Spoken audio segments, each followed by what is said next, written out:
Many have recognized that economic growth is not the same as a good life. In 1930, in an essay titled Economic Possibilities for Our Grandchildren, the British economist John Maynard Keynes argued that within a century, productivity would be high enough to guarantee the necessities of life to everyone. At that point, he hoped people would stop working so hard and think more about how they lived. In the month of March in the year 1968, just before he was assassinated, R.K. or Robert Kennedy described the limitations of an economy devoted to never-ending growth in gross national product. The gross national product counts air pollution and cigarette advertising and ambulances to clear our highways of carnage. It counts the destruction of the redwood and the loss of our natural wonder and chaotic sprawl. Yet the GNP does not allow for the health of our children, the quality of their education, or the joy of their play. It does not include the beauty of our poetry, or the intelligence of our public debate, or the integrity of our public officials.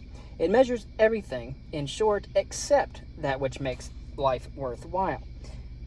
Of course, our growing understanding of the biosphere tells us why we need to treat it more gently. How resilient is the biosphere after all?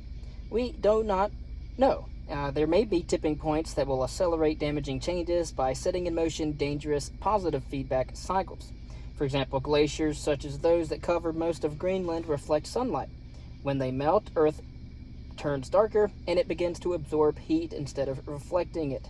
This increases the amount of heat retained in the atmosphere, and that melts more glaciers, which reduces Earth's reflectivity, which increases warming even further. Such mechanisms suggest why we need to think about biospheric limits. The Stockholm Resilience Center, the SRC, has worked for many years at identifying planetary boundaries, or what is limits that humanity cannot cross without seriously endangering our future. They have identified 9 crucial boundaries, of which 2, such as climate change and declining biodiversity, are critical because if either one is breached seriously, it could drive the biosphere beyond stable limits. I've talked to the Director of Biodiversity and Conservation at the American Museum of Natural History myself. Of course, modeling changes at global scales, it is still a rough and ready business. Sirens will not go off as we cross these boundaries. But with due caution, researchers at the center conclude that we have already crossed the planetary boundary for biodiversity quite decisively, and we are approaching the boundaries for climate change. We have crossed critical boundaries in our impacts on flows of phosphorus and nitrogen, and we are also close to the boundaries in our use of land, particularly forests. We are beginning to see red warning lights on the control panels of the global machine that we humans have built. And if despite all the challenges we humans are successful in our quest, what will a mature Anthropocene look like? It will not be a perfect world, of course, but it is pertinent that we try to imagine such a world as we try to build it. There are so many imponderables here that we cannot produce any sort of architect's sketch. Nevertheless, we can describe some of the main features of a world that preserves the best of the good Anthropocene while avoiding the dangers of the bad. Population growth will slow eventually to zero, perhaps start falling. Rates of population growth are steadily falling in most parts of the world in terms of population density, and in some regions the absolute number of people is beginning to fall as well. And there are many steps that could speed up the process, including better health care for poor families and better education for women and girls in poor countries. Of course, many economists warn about the dangers of slowing population growth, but a biospheric perspective shows why continued population growth is unsustainable. But in a mature Anthropocene, poverty will be largely eliminated by better welfare systems and checks on the accumulation of extreme wealth. And as we have seen in relative terms, extreme poverty is already in decline in much of the world already. Of course, eventually, as economic growth ceases to become the primary goal of governments, individuals will then begin to value quality of life and leisure over increased income. And with the support of governments, more and more people will drop out of extreme forms of the so-called rat race. Catering to these people's needs will boost sectors of the economy that provide services rather than material goods. Education and science will become more pertinent to governments as knowledge begins to replace material goods as a source of wealth and well-being. Ideas will change as well, ideas about what a good life looks like, and about the goals of good government. The world's economies will wean themselves off of fossil fuels sometime later in the century. Production of renewable energy is already increasing fast, so this is not an unrealistic goal, though it will require vigorous intervention by governments than is apparent at present. When combined with measures to capture atmospheric carbon dioxide, a reformed global energy regime may limit global warming to 2 degrees Celsius above pre-industrial levels. Increasing efficiencies in the use of energy and materials will eventually reduce the total or sum energy consumption, and recycling of existing materials will reduce consumption of new materials and resources almost to zero. Innovations and changes in consumption patterns will be a larger part of the transformation of agriculture that makes it less demanding of resources and more efficient. Scientific innovations will surely play a huge role at this juncture. Much will be invested in protecting biodiversity, wetlands, and fragile regions such as coral reefs or tundra environments. And as John Stuart Mill once wrote, a more stable world need not be a static one. Indeed, it will offer rich opportunities for new forms of art, expanded and enhanced social life, new and less manipulative ways of engaging with the natural world. And here, modern science will have a huge amount to learn from those who have preserved traditions from the past, from societies that lived for thousands of years in a more stable relationship with their surroundings.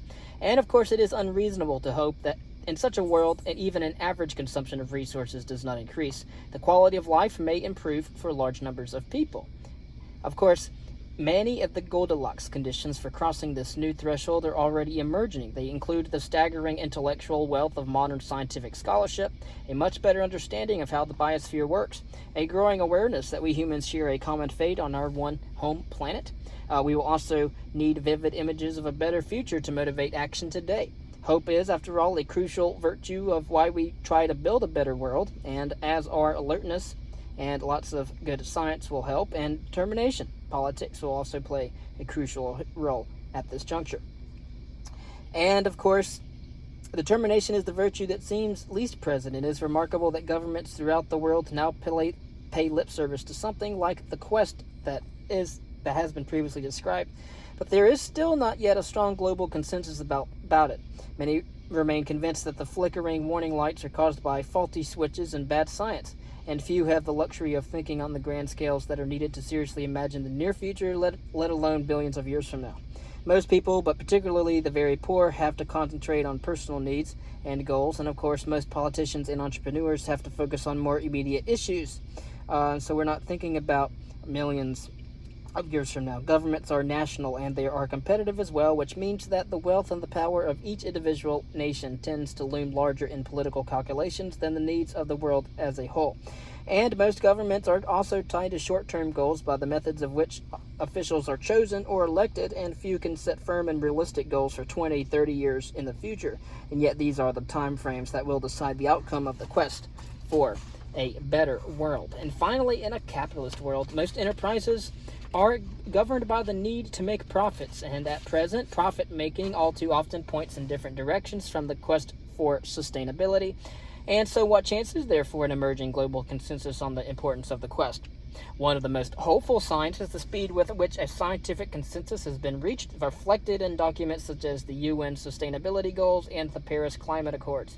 30 years ago, such declarations would have been inconceivable at the time. We may also be close to an economic tipping point at which the quest itself turns out to be profitable and compatible with an evolving global capital.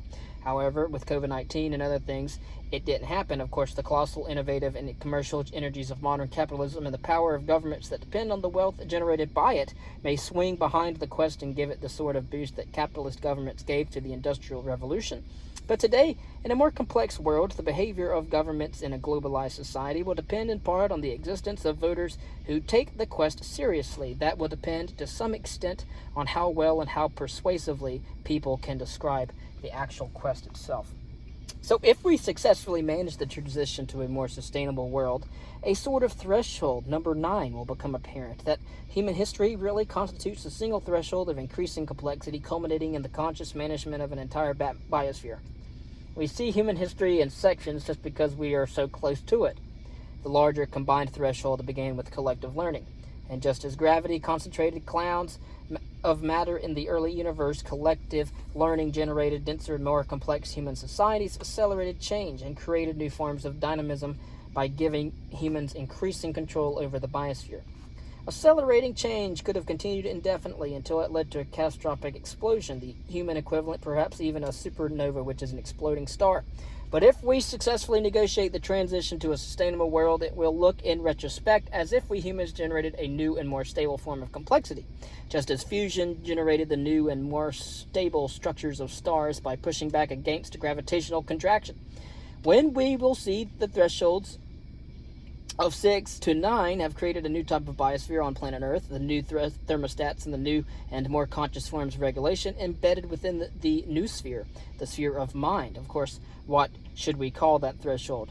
The human revolution, and of course, understanding the sphere of the human brain, which processes all of this.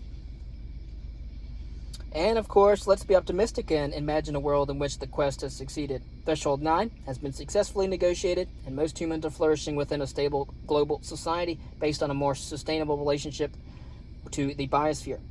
That, of course, means that human societies may be around for several thousand years, perhaps for even hundreds of thousands of years. Speculating on what comes next takes us into the terrifying, unpredictable, but perhaps utopian world of the middle future.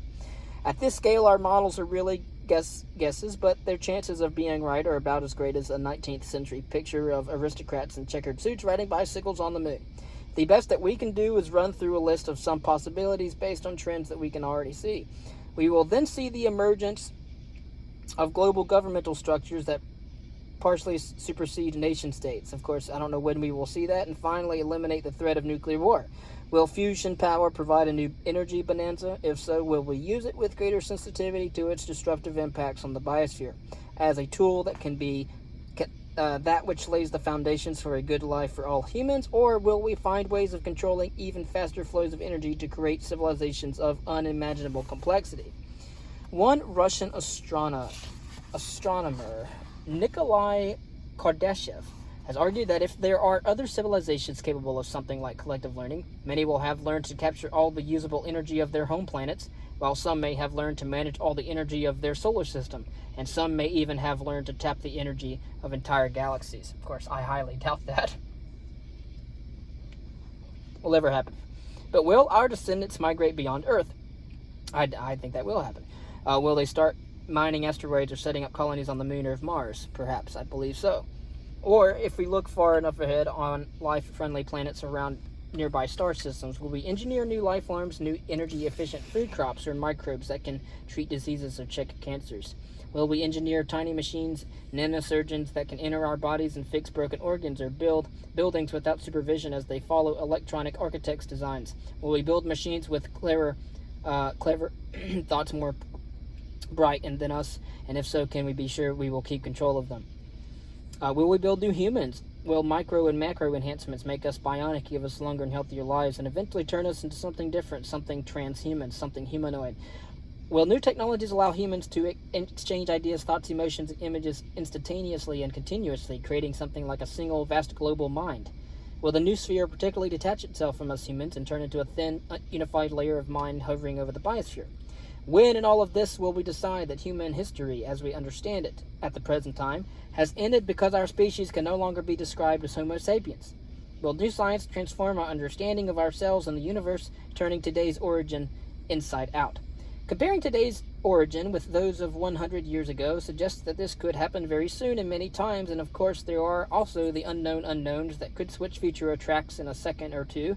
Our science and our technology may already be good enough to see asteroid impacts coming and perhaps do something about them, but there may be other unpredictable catastrophes, such as encountering other life forms, and if we do meet them, will we peer at them through a microscope or bionically enhanced eyes? Will they pick us up with huge tweezers, put us into vast petri dishes, and peer at us through microscopes?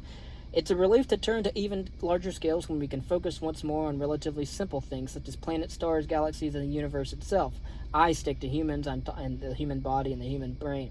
Of course, I highly doubt we even colonize other galaxies or any other solar systems will be in our own solar system, and after our sun becomes a white dwarf, we'll move back into where the Earth and Mercury and Venus were from Mars. But of course, anyways, we can track the movements of tectonic plates so that we can guess roughly where the continents will be in 100 million years. At present, it looks as if global plates will regather in a new supercontinent that has already been dubbed Amasia, because it will join Asia and the Americas. The ultimate fate of planet Earth will be decided by the evolution of the sun. Our sun will live for about 9 billion years. Of course, that's why we don't have to really worry about that now. But if it evolves like other similar stars in a few billion years, it will start expanding and turn into a red giant. Of course, Earth will find itself inside the sun's outer layers, and as Earth heats up, things will get tougher for big life, and there may be even a long period in which the only survivors are tough archaeobacteria, like those that survive in hot springs in Yellowstone Park.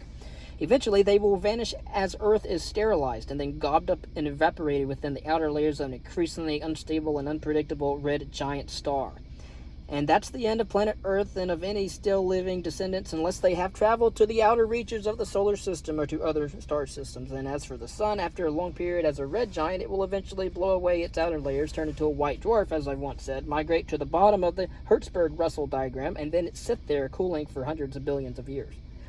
And about that time, our sun goes rogue. Our galaxy will collide with a neighboring galaxy, the Andromeda, and this will be a sedate affair. Like a crash between two clouds. But within each galaxy, there will be a lot of turbulence as stars tug at one another in unpredictable ways. And the new combined Milky Way Andromeda galaxy will be a lot messier than the two beautiful spiral galaxies in which it was built. Of course, of the universe as a whole, today most cosmologists are pretty confident that there is a story to be told, because the future of the universe seems to depend on a small number of variables. The critical ones are the rate of expansion and the amount of matter or energy in the universe. And it was once thought that the gravitational pull of matter in the universe would eventually rein in the expansion, put into reverse, and shrink the universe down again into another primordial atom, which might in turn blow up and expand to create a new universe, and the sequence might be repeated in an infinite series of cosmological bounces. But since it was discovered in the late 1990s that the rate of expansion is increasing, and again it's increasing at an exponential rate and accelerating as it does so, it seems that there must exist some kind of dark energy that is powerful enough to override the gravitational pull of all the mass and energy in the universe. And that suggests that the universe will keep expanding forever and will do so faster and faster and faster. And as we talk about the remote future of the universe, we begin to realize that the story that we have told as humans so far was just the preface. The cavalcade of all things has a long and sometimes difficult journey ahead. We humans live right at the beginning of the universe's history, and its story is just now starting. Our universe is still young and energetic. It has plenty of living to do and plenty of complex new structures to build. But in the very distant future, gazillions of years after we are all gone, the story gets even darker, both literally and metaphorically. The universe will expand faster and faster, distant galaxies will vanish like ships over the horizon of space-time, and eventually anyone or anything that is left in our galaxy will feel seriously alone. Stars will keep forming and burning until 10 to the 15th power years in the future, when the universe is 10,000 times as old as it is today. And by then it really will be showing its age, because the last stars will have stopped burning and the lights will have gone out. Our galaxy will turn into a graveyard full of the cooling cinders of stars and planets. But there still will be things moving in the graveyard. Black holes will slurp up the remains of the stars and planets. And when the black holes have finished doing that, they will turn on each other in cannibalistic civil wars until there are just a few huge bloated black holes left. And these will sit there for an unimaginable period, perhaps 10 to the 100th power years, and then they will sweat energy until eventually the black holes will dwindle, fade away, and evaporate. It will then turn out that everything that seemed permanent in our universe was actually ephemeral. Maybe even space and time will in turn be mere forms, merely wavelets in a larger multiverse. Entropy will have finally destroyed all structures and order, and at least in one universe. But perhaps there are more to get working on. And of course, if entropy finally destroys all structure and order, at least while we humans are still alive, we will be the ones that are increasing the structure and the order, not only of our own minds, but of our own place in which we live.